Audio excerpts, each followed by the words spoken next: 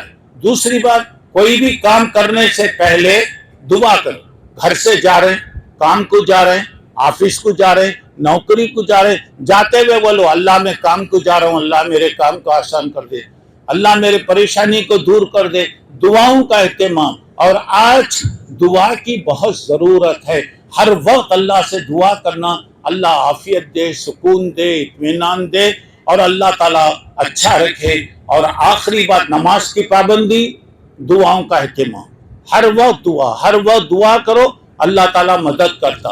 اب شادی میں دیکھیے مہر باندھا جاتا ہے. مہر کیوں باندھا جاتا ہے؟ کیا شبیر بھائی اپنی بیٹی کو پڑھائے لکھائے, ماشاءاللہ بچی جب بڑی ہو گئی, ان کی خدمت کرنے کے لائق ہو گئی, تو ماں باپ اپنی بچی کو دوسرے کے حوالے کرتے. کیوں کرتے؟ اللہ کا حکم, اللہ کے نبی کا حکم ہے. اللہ کا حکم نہیں ہوتا, اللہ کے نبی کا طریقہ نہیں ہوتا, تو کوئی بھی اپنی جوان بیٹی کو کسی کو نہیں دیتا. اب یہاں پہ دے رہے تو دیکھو اسلام کتنا پیارا مذہب ہے. یہاں پہ مہر باندھا جاتا ہے. کیا مطلب؟ کیا شبیر بھائی 120 گرام سونا کا زیور لے کر اپنی بیٹی کو بیچ دیے؟ میرے بھائیوں, کوئی باپ اپنی بیٹی کو بیچتا؟ کوئی ماں اپنے بچے کو بیچتی؟ کوئی اپنے بچے کو دیتا کیا؟ کیوں؟ بتانے کا مطلب یہ ہے کہ لڑکے کی طرف سے یہ گارنٹی دی جاتی ہے کہ یہاں آنے سے پہلے ہم دونوں الگ الگ تھے, انشاءاللہ یہاں سے ہم اٹھیں گے تو میاں بیوی بن کر ہم اٹھیں گے, اور آج کے بعد جو بھی خرچہ ہے میں اس کو برداشت کروں گا. کیا پروف ہے بھائی؟ کیا گارنٹی ہے؟ بولا یہ مہر دے رہا ہوں, میں ایڈوانس دے رہا ہوں, مہر یہ ایڈوانس ہے. آج کے بعد جو بھی مسئلہ آئے گا میں اس کو برداشت کروں گا، میں خرچے وہ کروں گا۔ یہ بولنا کہ بھائی پہلی ڈیلیوری تمہیں کرو، دوسری ڈیلیوری ہمیں کرتے، پہلی جمعگی تمہیں کرو، دوسری جمعگی ہمیں کرتے، تمہیں آدھا خرچہ دو میں آدھا خرچہ، تو گویا تمہیں اللہ کو جھوٹ بول رہے ہیں۔ آج سے نہیں، نکاح کے بعد مرد، اسلام میں عورت کماتی نہیں، عورت گھر میں رہتی، گھر کی ملکہ ہے، مرد کماتا ہے، اس کے اخراجات کو پورا کرتا ہے، تو گویا یہ مہر گویا ایڈوانس کی طور سے دیا جاتا ہے۔ اور اس کے بعد یہ اور ایک بات یہاں پہ اپنے ذہن میں بات رکھیے کہ اسلام ایسا پیارا مذہب ہے کہ اگر ہم اسلام کے مطابق زندگی کر لیں اللہ تعالیٰ خیر و برکت دیتا، اور مہر لڑکا اپنی طاقت کے مطابق جتنا بھی دینا چاہے۔ لوگ کیا کرتے، اتنے بڑے گارڈن میں شادی ہو رہی، تھوڑا مہر رکھے تو اچھا رہتا، کیا بڑھا دو۔ مہر دینے والا لڑکا ہے، لڑکا اپنی طاقت کے مطابق مہر باندھے گا، اور مہر جہاں تک ہو سکتا نقد دینا چاہیے۔ اللہ کا فضل ہے کہ آج کل مہر نقد دیا جاتا ہے، یہ خرچ کا معاملہ نہیں ہے۔ تو برے ایسے موقع پر مغرب کا بھی وقت ہے، میں اللہ تعالیٰ سے دعا کرتا ہوں کہ نئی زندگی میں قدم رکھنے والے دلہا اور دلہن کی زندگی میں اللہ رحمتوں کے پھول کھلائے، خوش اور خرم رکھے، صحت و عافیت عطا فرمائے، نیک اور صالح اولاد اللہ تعالیٰ عطا فرمائے۔ اس رشتے کو دونوں خاندانوں کے لیے اللہ باعث خیر بنائے، باعث برکت اللہ تعالیٰ بنائے۔ ہم تمام کو ہر اچھے کام میں آگے بڑھنے کی اللہ توفیق عطا فرمائے، ہماری حفاظت فرمائے۔ اللہ ہمارے گھر میں برکت دے، عمر میں برکت دے، کاروبار میں برکت دے، زندگی میں اللہ برکت دے، ہماری اللہ حفاظت کرے، ہمارے گھروں کی حفاظت کرے، ہمارے بیوی بچوں کی حفاظت کرے، ہمارے مسجد اور مدرسوں کی اللہ تعالیٰ حفاظت فرمائے، اور جو پریشان ہیں اللہ ان کی مدد کرے، جو بیمار ہیں اللہ ان کو شفا عطا فرمائے، دین اور دنیا کی اللہ برکتیں عطا فرمائے، اور ہر قسم کی مصیبت، پریشانی، آزمائش، بیماری اور حادثوں سے اللہ ہم تمام کی حفاظت فرمائے۔ آمین۔ وآخر الدعوانا ان الحمدللہ رب العالمین۔ الحمدللہ رب العالمین والعاقبۃ للمتقین والصلاة والسلام علی سید الانبیاء والمرسلین وعلی آلہ واصحابہ اجمعین۔ بارک اللہ لک وبارک علیک وجمع بینکما فی خیر۔ بارک اللہ لک وبارک علیک وجمع بینکما فی خیر۔ ربنا آتنا فی الدنیا حسنہ وفی الآخرۃ حسنہ وقنا عذاب النار۔ ربنا لا تزغ قلوبنا بعد إذ هديتنا وهب لنا من لدنك رحمة ربنا إنك أنت الوهاب رب اغفر وارحم وأنت خير الراحمين اللهم إنا نسألك الهدى والتقى والعفاف والغنى اللهم إنا نسألك الصحة والسلامة والعفة والأمانة وحسن الخلق ورضا بالقدر اللهم إنا نعوذ بك من جهد البلاء ودرك الشقاء وسوء القضاء وشماتت الأعداء۔ اے اللہ تو ہماری حالتوں پر رحم فرما، اے اللہ ہماری چھوٹی بڑی غلطیوں کو معاف فرما، اے اللہ دین میں آگے بڑھنے والا بنا۔ اللہ ہماری حفاظت فرما، ہمارے گھروں کی حفاظت فرما، ہمارے بیوی بچوں کی حفاظت فرما، مسجد اور مدرسوں کی حفاظت فرما، اچانک آنے والی مصیبتوں سے، بلاؤں سے، پریشانیوں سے محفوظ فرما۔ اے اللہ ہم تمام کے گناہوں کو معاف فرما، جو پریشان ہیں ان کی مدد فرما، جو بیمار ہیں ان کو شفا عطا فرما۔ اے اللہ جو بھی پریشان ہیں ان کی پریشانیوں کو دور فرما۔ اے اللہ ہمارے مرحومین کی مغفرت فرما، ان کے گناہوں کو معاف فرما، ان کے درجات کو اونچا فرما، اور اللہ جب تک رکھ ایمان پر رکھ، صحت و عافیت کے ساتھ رکھ، زیادہ سے زیادہ عمل کی توفیق عطا فرما، توحید پر قائم رکھ، شرک اور بدعت سے اے اللہ ہم تمام کی حفاظت فرما۔ جب بلا لے تو ایمان کی حالت میں بلا لے، تو ہم سے راضی ہو جا اور ہمیں تجھ سے راضی کر لے۔ اللہ اس شادی کو مبارک بنا، اس رشتے میں برکت عطا فرما، نیک اور صالح اولاد اللہ تعالیٰ عطا فرما۔ ربنا تقبل منا انک انت السمیع العلیم وتب علینا انک انت التواب الرحیم توفنا مسلمین والحقنا بالصالحین۔ سبحان ربنا رب العزت عما یصفون وسلام علی المرسلین والحمد للہ رب العالمین، آمین آمین یا رب العالمین۔